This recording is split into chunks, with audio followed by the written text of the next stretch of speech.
Hey guys, Tim here. I'm going to show you on this QP2724 model how to put this guard on and off the right way. It's not super intuitive. It kind of looks a little interesting.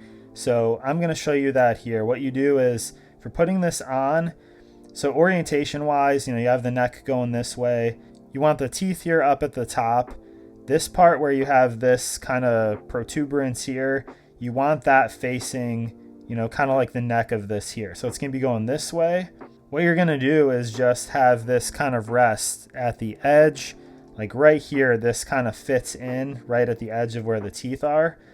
And then all you're going to do is you're going to rock this down, and you see kind of how that clicked into place there. So now we are locked in. There's a lot of mobility here, as you see. And again, you're going to have the teeth going up.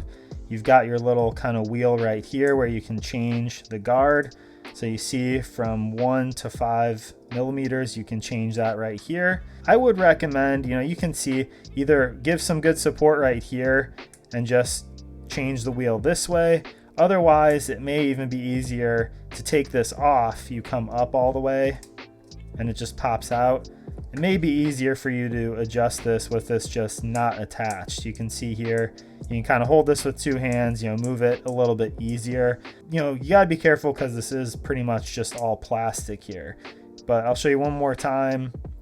If we have this set down all the way to like 1, for example, again, right at the edge of the teeth here, you're essentially gonna have this latch on right here. You can see how that catches from here to here. So yeah, catch that at the top, press down, and then that will lock in. If you're shaving your face, you're going to be coming up this way like this. The teeth are facing upward, and then you do have a good amount of play here depending on what angle you're coming from. So yeah, that's how that works. Again, just push all the way up here to pop that back out to take that on and off.